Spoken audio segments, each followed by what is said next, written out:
This video suggests that technology and humans are already equal partners, moving forward together. Yes, that sums it up.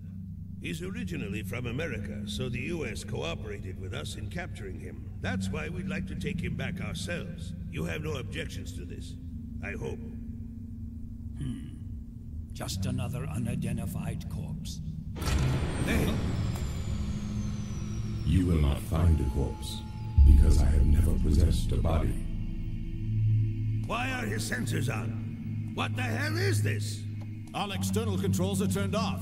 The body's using its own power source. I entered this body because I was unable to overcome Section 6's reactive barriers. However, what you are now witnessing is an act of my own free will. As a sentient life form, I hereby demand political asylum. Is this a joke?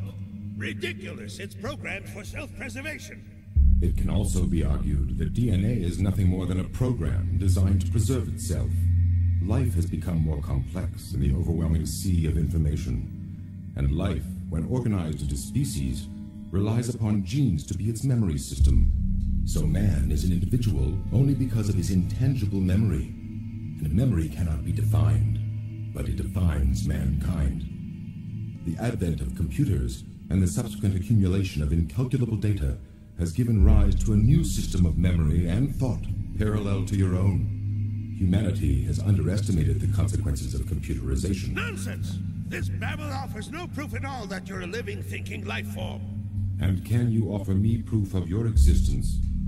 How can you, when neither modern science nor philosophy can explain what life is? Who the hell is this? Even if you do have a ghost, we don't offer freedom to criminals. It's the wrong place and time to defect. Time has been on my side, but by acquiring a body, I am now subject to the possibility of dying. Fortunately, there is no death sentence in this country. What is it? Artificial intelligence? Incorrect. I am not an AI. My codename is Project 2501. I am a living, thinking entity who was created in the sea of information. Ah.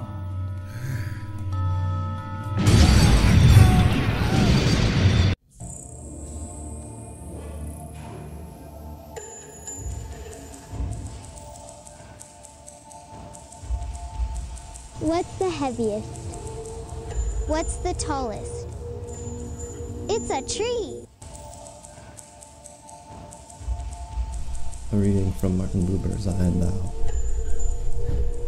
I consider a tree. I can look on it as a picture, stiff column in a shock of light, or splash of green shot with the delicate blue and silver of the background. I can perceive it as movement, flowing veins on clinging, pressing pith, suck of the roots, breathing of the leaves, ceaseless commerce with earth and air, and the obscure growth itself. I can classify it in a species and study it as a type in its structure and mode of life. I can subdue its actual presence and form so sternly that I recognize it only as an expression of law, of the laws in accordance with which a constant opposition of forces is continually adjusted, or of those in accordance with which the component substances mingle and separate it. What's the heaviest? I can dissipate it and perpetuate it in number, in pure numerical relation. In all this, the tree remains my object, occupies space and time, and has its nature and constitution. It can, however, also come about, if I have both will and grace, that in considering the tree I become bound up in relation to it. The tree is now no longer it.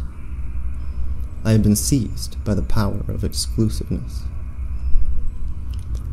To effect this, it is not necessary for me to give up any of the ways in which I consider the tree. There is nothing from which I would have to turn my eyes away in order to see, and no knowledge that I would have to forget. Rather is everything, picture and movement, species and type, law and number, indivisibly united in this event. Everything belonging to the tree is in this, its form and structure, its colors and chemical composition, its intercourse with the elements and with the stars are all present in a single whole. The tree is no impression, no play of my imagination, no value depending on my mood, but it is bodied over against me and has to do with me as I with it, only in a different way. Let no attempt be made to sap the strength from the meaning of the relation. Relation is mutual. The tree will have a consciousness, then, similar to our own? Of that I have no experience.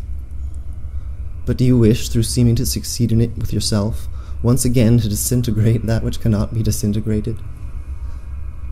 I encounter no soul or dryad of the tree, but the tree itself.